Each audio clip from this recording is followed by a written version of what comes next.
Hi everyone, how's it going? Over the weekend, The Guardian here in the UK posted this list of the 100 best books of the century so far, and there's been a lot of discussion around this list on Twitter and in the comments to the article. So I wanted to give my reaction to this because exactly 1 year ago, I posted a video reaction to an article on the website Vulture, where they posted their 100 most important books of the 21st century so far. And so I wanted to react to this new list. And I think it's interesting how, as we get to the end of the second decade of the 21st century, we're self-consciously trying to make this new canon of literature, which we consider really important and we think will continue to be read in the next century to come. And the first obvious difference between these lists is that the Vulture is a website based in the United States, and so includes a lot more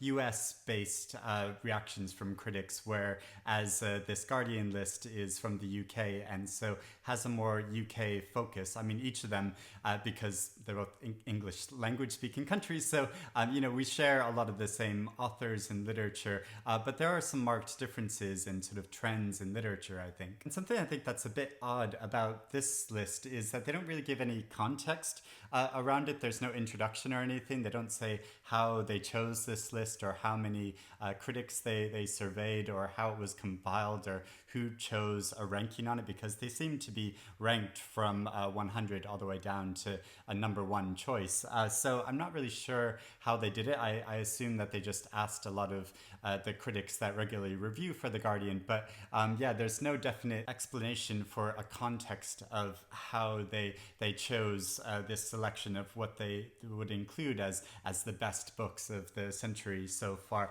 So I'm going to start by giving my own little context and criteria of what I think would constitute the best books of the century so far. And of course, I don't think we should take it that seriously, because this is all just for fun, because book people love lists like this. I love lists like this and giving our reactions to them. And because, some people get so up in arms when a list comes out like this, and there's big knee-jerk reactions, I think, of people that'll say, this book isn't on the list, and so I that completely discounts this list, and it's completely prejudiced, and so it should be completely torn up and discounted. And it's like, okay, calm down, girl. It's not that serious. It's just for fun. And by girl, I mean grumpy old men, because it's usually grumpy old men that respond this way. I tend to think of these lists as more just suggested reading lists and points to start a discussion about these things. And so, there are three main criteria, I think, that we should consider when talking about what might be the most important books of the century so far. So the first, I would say, is that it should really speak about our current era and say something about our times now. And that can be done fictionally or in nonfiction, and it also can be done in historical fiction, because in historical fiction can comment on the current times in which it's written as well. And number two, I would say it should move the form of the book forward in some way, whether that's in a novel, a sort of new structure to the novel, or a particular genre of really pushing that genre forward, or a creative way of writing about nonfiction that connects with people and relates truth in a more meaningful way. And I think with a number of these books, you can see that they've already had a big influence on the literary culture as a whole. Like whole new novels are being written, obviously influenced by these earlier novels. And number three, I would say it should just be a great read in itself. It should be a great book that you just want to sit down and completely fall into. And of course, this is incredibly subjective. There's no definitive way to say that this is a great book and this is not a great book, or this is an okay book. It's about everybody's opinion. So I'm going to go through the list now. I'll put it up on the side here as I'm talking about it, a group of 10 books at a time as I'm talking through it. But I won't talk about every single title on the list, because that'll take way too long, and I don't want to subject you to an hours and hours long video. Although I could do that, I'm sure I would have fun doing that. But if I don't talk about a book that you especially like, please talk about it in the comments below. If you think it's one that I should read, that you'd really recommend to me, or if it's one that you really don't think should be on the list, then, you know, we can have a discussion about it, and that's sort of interesting. But I'll mainly talk about the ones that I have read. And of course, with any group of books like this and a list, like the first thing you do is look at it and say, how many of these did I read? And so I've gone through this list, and I'm quite surprised. I've read 34 of them, which is more than I would have thought I'd read. And some of them I agree with, and some of them I don't so much agree with.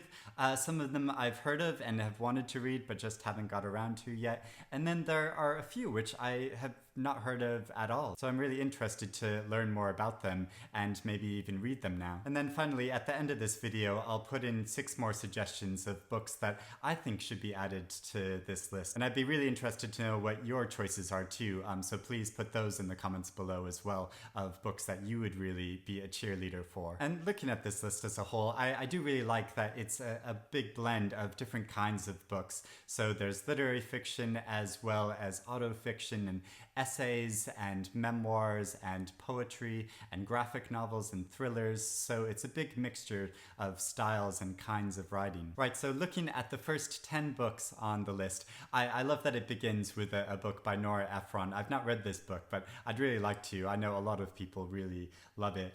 So the first book I've read in this group is The Girl with the Dragon Tattoo, which I thought was good. It was fine. I enjoyed it. I can see why it became a thing. But I would sort of, even though it's not really my particular thing to read, I could see how you could argue why it should be on a list like this, because it has been so influential. I mean, there's been a huge string of Nordic thrillers that have come out of this and started a big new trend in literature. And out of this group, I have also read A Little Life by Hanya Yanagihara, her big, massive epic, which has been the most controversial book in the last 20 years that I can think of. I can't think of any other novel that's had so many arguments and discussions about it, of some people who really love it and think it's a life-changing experience, and other people who really hate it. And I sort of fell somewhere in the middle. I mean, I thought there were interesting aspects of it. I thought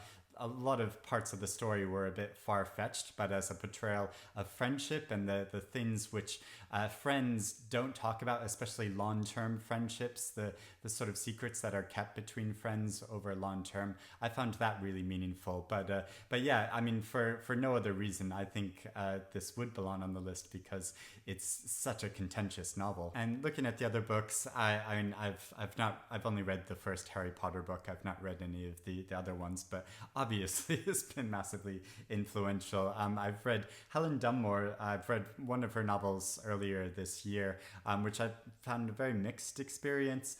And Nicola Barker, I think it's great she's on here. I haven't read Darkman, so I've read a few of her novels. She's fascinating author. One of these authors that I can see really makes this come from a UK list, because I don't think she would be on an American list. She's been much more influential in the UK literary scene, I would say. So looking at this next group of 10 books, I am so happy to see Lorna Sage's memoir Bad Blood on this list. Now, I have to say I have a personal connection with this because Lorna Sage was a teacher of mine, and she was responsible for introducing me to the work of Angela Carter and Joyce Carol Oates, who became my favorite author. So I owe a lot to her. And this memoir is absolutely beautiful in the way it explores her growing up in a very difficult family situation and getting pregnant at an early age and the complications of that, and then developing her life as an independent critic and thinker. It is so gorgeously done, and look at how beautiful this cover is. So this won the Whitbread Prize, which is what the Costa Book Prize used to be. It used to be called the Whitbread Prize. So I would highly recommend this book. I think she's probably not much known outside of the UK, but I hope people outside of the UK give her a try now. It's also really excellent to see Valeria Luiselli's book Tell Me How It Ends in this group of books, because this is a non-fiction book which speaks so powerfully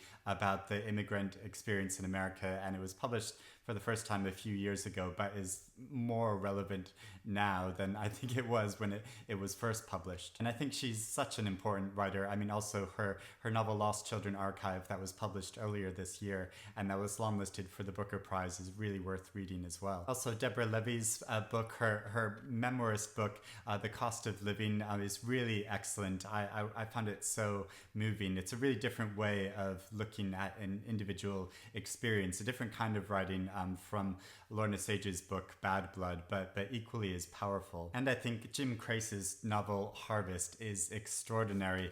This book gave me really vivid dreams, and I think it really worked into my subconscious in a way I didn't really expect or fully understand. It's a novel about a small community in an unspecified time and place that gets infiltrated by other people and the consequences of that, and it's incredibly powerful. Looking at the next group of 10 novels, 71 through 80, Olga Tokarczuk's novel Drive Your Plow Over the Bones of the Dead, which was shortlisted for the Booker International Prize this year. I really enjoyed this novel. I thought it was quite interesting. I don't know if I would put it on a list of the most 100 important books of the century so far, but that's just my opinion. But I think she is a really fascinating writer, and it is interesting to note that only 14 books on this list are translated books, and so I mean you could argue that the list is obviously very skewed towards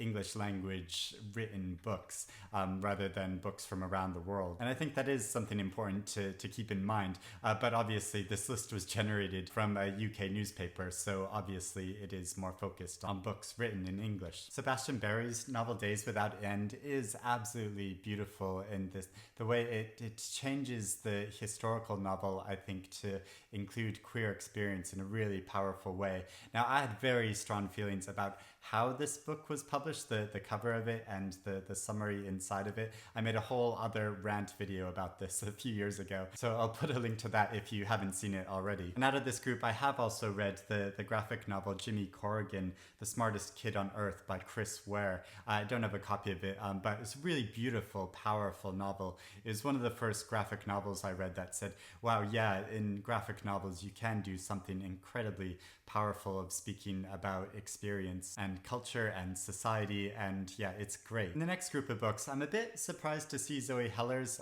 book Notes on a Scandal in this list. I remember it being a great read at the time when I read it, and it being quite influential at the time. I don't know how relevant it is still. I'd have to reread it. I think probably my opinion of it has been a bit eclipsed by the film which was made of it, which was a really fun film, but I think was a bit dodgy how it made the older character in it into a bit more of a predatory lesbian than she is in this novel. I mean, she is definitely has a lot of questionable actions in the novel, but yeah, I don't quite like how the film did that. So yeah, I'd have to go back and reread this book, I think.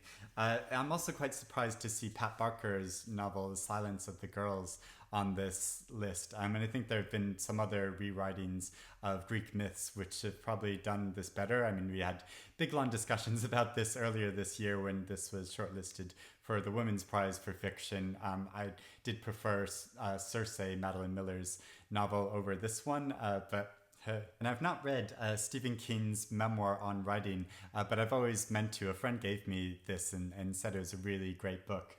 So, I'm not that interested in reading Stephen King's fiction anymore, but I would be quite interested in reading this. I've not read Mother's Milk by Edward St. Alban, but I read the first book in that sort of autobiographically inspired fictional group of books that he wrote, and I found it really powerful. So I do want to read more of his fiction, and I've heard great things about the immortal life of Henrietta Lacks, so that's a book I really want to get to as well. In the next group, it starts with a couple of books of poetry, and I've not read anything by Anne Carson, but I would really like some suggestions because she's coming to London actually to speak at the end of November, and so I'm going to hear her speak, and I want to read some of her poetry before she comes here. She's a Canadian Canadian poet.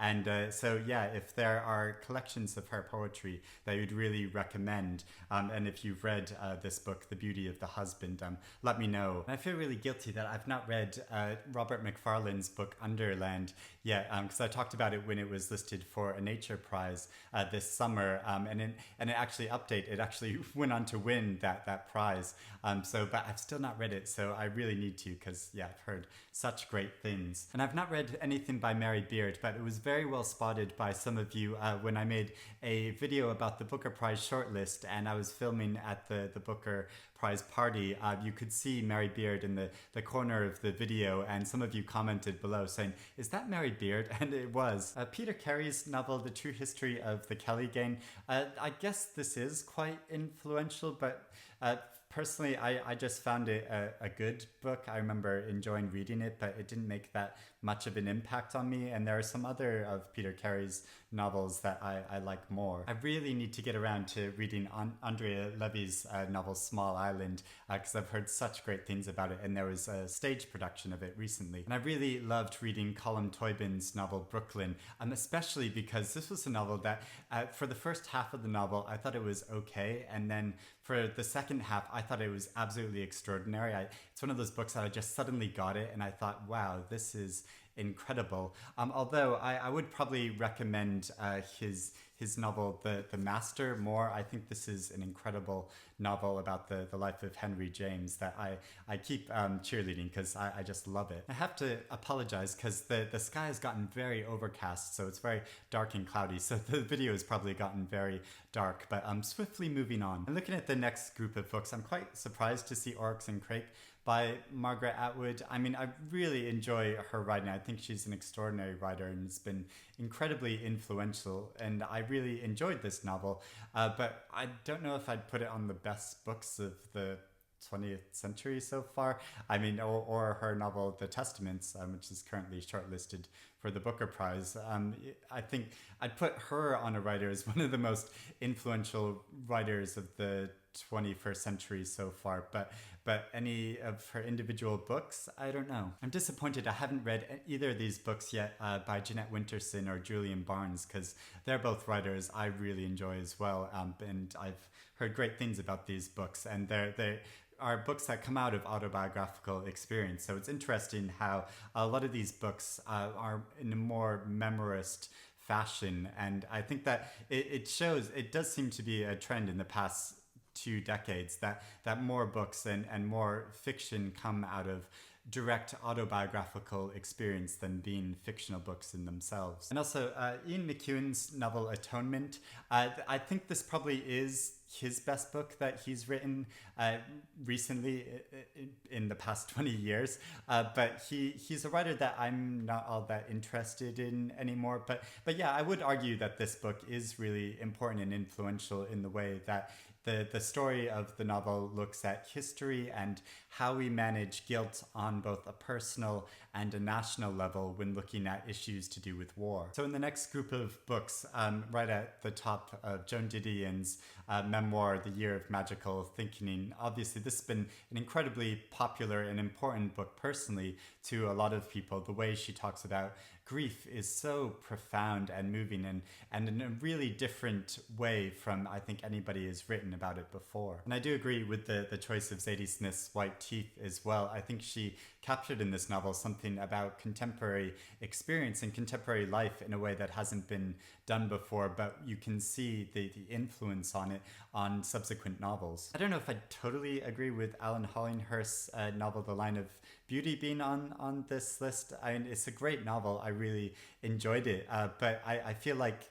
the story and what he did in this novel, it had been done before. Actually, Colm Toibin wrote a novel with a quite similar theme and story to this previously, but it is still a great, beautifully written novel. And then there is also the Green Road by Anne Enright, which is a great novel, and she's a great writer, really important writer, I think. But again, sort of like Margaret Atwood, I don't know if I think this is her best novel or one which has been the most influential. And I think it's really interesting how her style of writing is changing from book to book as well. So you can see the evolution of her style kind of fitting with modern times, as well as the subjects that she's writing about.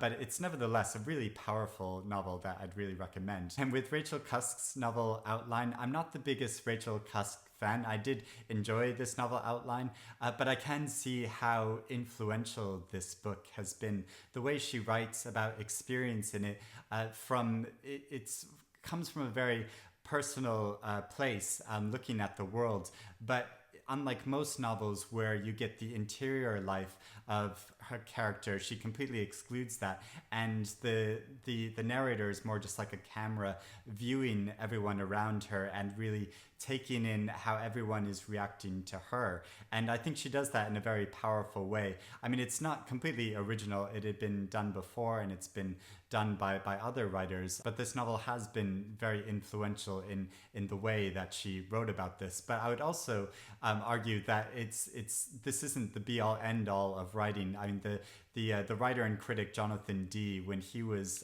writing about a Kate Atkinson novel, he reviewed a Kate Atkinson novel, and he said this obviously doesn't show any influence of Rachel Cusk, and if you're not being influenced by Rachel Cusk, then you're not relevant anymore. Or he wrote something along those lines, and which I just really disagreed with. I haven't read the graphic novel Fun Home, but I've seen a stage production of this story about the author's autobiographical experience growing up in a funeral home, and it was incredibly powerful. So I would like to read the graphic novel now. Martin Amis's memoir experience, I have to confess, I have a sort of thing against Martin Amis. I've heard him speak before, and I think he's totally pretentious, and I just don't like him as a person, so I don't want to read his books. I went to see him read when this book came out, and I'd bought the book beforehand, but I sort of wish I didn't, because I haven't read it since then, because I found him so personally distasteful that I never wanted to read this book. And it might be great, but there are so many books to read, so I would rather read other people's books. Maggie Nelson's The Argonauts, I think, has been incredibly influential and a very important book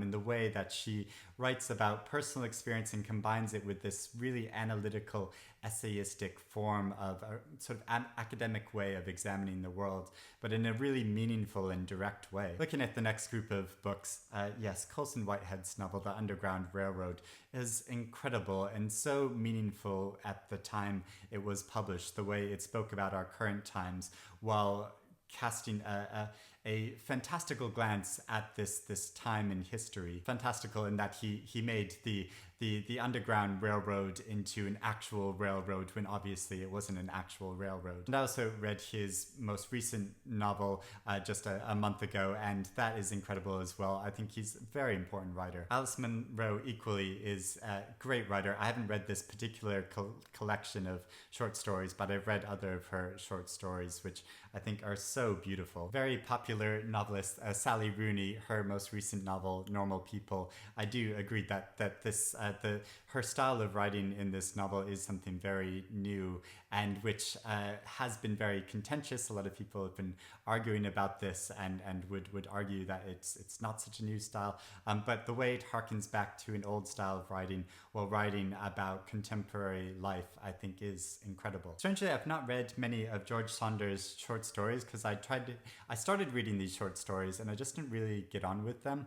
But it makes me sort of nostalgic, because you can see I bought this book of short stories when I was last in New York and at the Strand bookstore. So yeah, it makes me nostalgic for that. But I did absolutely love his novel Lincoln in the Bardo, and would hugely recommend this. And I have been wanting to go back and read his short stories now, because I'm sure I'll see them in a different way now that I've read this incredible book. And this next group, I was talking about Kate Atkinson before, and I've not read Life After Life, but I have read her novel A God in Ruins, which I thought was an incredible historical novel, so I do want to read more of her fiction. And I do agree that Mark Haddon's novel The Curious Incident of the Dog in the Nighttime was doing something really different and really revolutionary with the novel and the form of the novel it was writing. And it was also made into a great stage production that I would recommend. With Naomi Klein's book, The Shock Doctrine, I do agree that this nonfiction that really changed the form of writing nonfiction. The way she condensed down these big global issues into making it a very personal experience seems to really capture the mood and feeling of the time in the past 2 decades. Of I think we feel a much greater weight of this global responsibility of tackling these really big issues and how we can affect and make changes on an individual experience, and she really speaks to that. Cormac McCarthy's novel The Road, I know there's been lots of discussion about this on BookTube recently, and I think this is a brilliant novel and really did something different with the dystopian genre, and talking about big global issues and global catastrophe, the way it looks at that in such a personal and profound and moving and philosophical way is fantastic. Jonathan Franzen's novel The Corrections, not so much. I would probably challenge the critics that put together this list. Have they reread this book recently? Because I think I haven't reread it recently, so I can't really say for sure, but I enjoyed reading it at the time. If I reread it now, would it still seem so important as one of the best books of the 21st century so far? I'm not convinced. And Sarah Waters' novel Fingersmith, you could classify this novel as a romp. It's a very fun, very entertaining, plot-driven read, which isn't an easy thing to do. It's incredibly skillful, but I would argue that it is probably one of the best books of the past 20 years and how influential it's been. The way she wrote a historical novel in a way that hasn't been before, that gave a really different perspective on people's lives from the past, is something really new, and which has been very influential in the way historical novels have been written. Now with Philip Roth, I'm not the biggest Philip Roth fan, but I did love this novel, The Plot Against America, and the way he wrote about looking back on rewriting historical experience of looking at a point in history and seeing how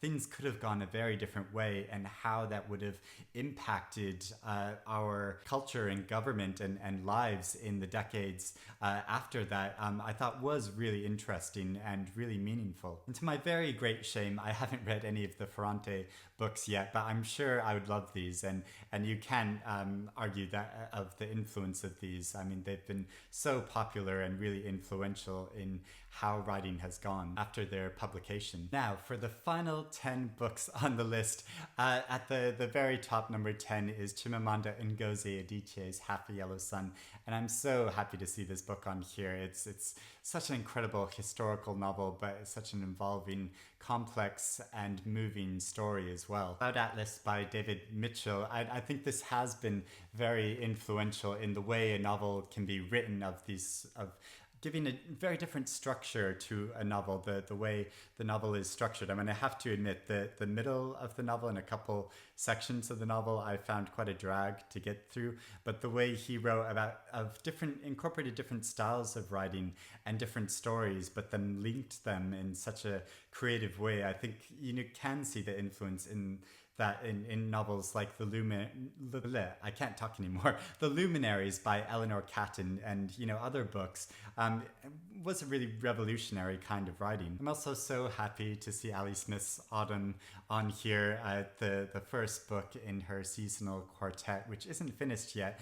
But to speak about write about current times in this way, in this fictional way, and in her style, which is so particular and that she's made her own, is really important, and I think people will be looking back on her novels in the centuries to come. I haven't read Austerlitz, and I feel really guilty. I bought this when it was first published back in 2001, and I still haven't read it yet. It's just been sitting on my shelves. I've read another book by W.G. Sebald, I think The Rings of Saturn, which I found incredibly moving, but yeah, I do need to get to this. Now, Ishiguro is a writer I absolutely love, but I like how when this came out, one critic responded saying this was his least good books, and I would agree. I know a lot of people love Never Let Me Go, but it's not my favorite novel of his. I do see how he was doing something really interesting with the narrative in it, but yeah, for me, it just didn't do it for me. And other of his books I consider much more interesting and moved me personally much more, like his novel The Unconsoled, which I think is a work of genius. And Marilyn Robinson is another writer that shamefully I didn't enjoy the experience of reading Gilead so much. I much preferred her novel Lila and her novel Housekeeping to this novel, but I feel like this is a novel that I need to go back and reread, because I mean, so many people count this as one of their favorite novels ever, so I need to give it another try. And then finally, the numbered one novel is Hilary Mantel's novel Wolf Hall, which is a novel that I've also talked about recently, that I started reading this novel, and the opening section of it is so beautiful, but then I got lost in the historical parts of it, where I just felt really confused. I didn't understand the politics of what was going on. But like I said, since the third part of this trilogy that she's writing is going to be published in early next year, and there was a biography written recently about Thomas Cromwell, so I want to go back and read that biography and then start Wolf Hall again, so I'll have a better understanding of the politics and the context of this story. So those are the 100 books. I'll put a link to the Guardian article below, because the critics did write summaries of why they picked these particular books and why they thought they were so special. And it is really interesting reading those summaries, so I would suggest going to do that. But really quickly, I want to put in 6 other books that I would add to this list in this new canon of literature for the 21st century. So first off, yes, I'm going to say Joyce Carol Oates, her book of short stories, Lovely, Dark, Deep. And I know some people, when watching my videos, it almost is like a drinking game of when I'm going to put in Joyce Carol Oates, because yeah, she is my favorite writer. I'm always going to talk about her, so you can pour some tequila and give yourself a shot, because yes. And I would say this book of short stories, because talking about the form of writing and the way she writes short stories, and the way this particular book of short stories encapsulates a more traditional kind of writing. There are some stories in it which are more straightforwardly written and harken back to this more traditional style of writing, but are really well done, are so moving. But then also she experiments with forms of writing. So some other stories in this collection are much more experimental and kind of playing with the form of fiction in a way which I think is moving it forward.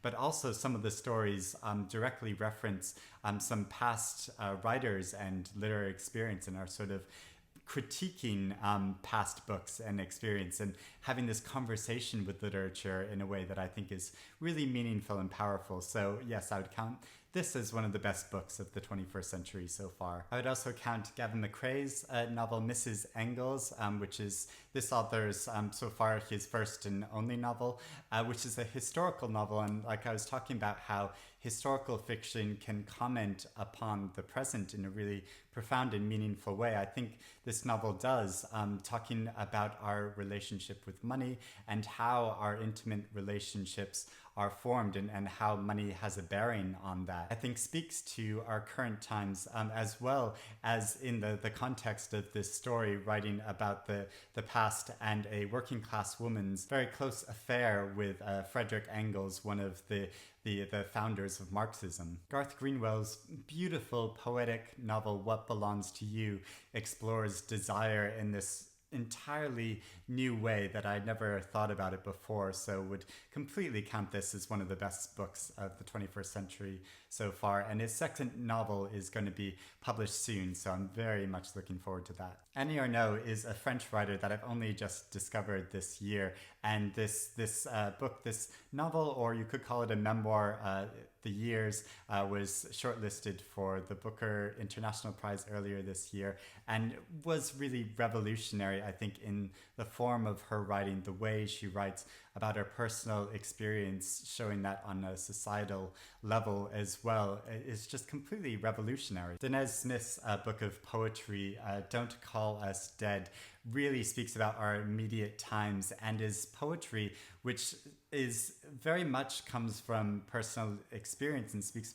directly about personal experience, but also about the society of America and the changing times we're living in, and speaks specifically about Black experience and queer experience and issues to do with gender in a way which is so direct and moving. And I was lucky enough to see Danez Smith read a couple times, and the way that people responded to their poetry, you could tell that it really hit people personally, hearing these poems read aloud. And, you know, people just get up on their feet and were clapping so enthusiastically. But yeah, I think this is poetry that will really speak to people, even for people who think that they don't like poetry. And then finally, I would also include Lucy Ellmann's new novel, Ducks Newburyport, which is currently on the shortlist for this year's Booker Prize. And the way she writes about current experience and our current preoccupations in this stream of consciousness style is, I think, is gonna like revolutionize the novel and really be influential in the years to come, and draws on literary traditions while moving the novel forward. So yeah, I would, even though this is only just published very recently, I would say it's one of the best books of the 21st century so far. So that's the list, but let me know what you think below. What are some books that you would add to this list, and what do you think of the books that they've put on this list? You know, give me the good and bad, and hopefully we can have a nice friendly, let's keep it friendly discussion in the comments below. So thank you for watching another lawn video talking about a big lawn list, and I'll speak to you again soon. Bye everyone.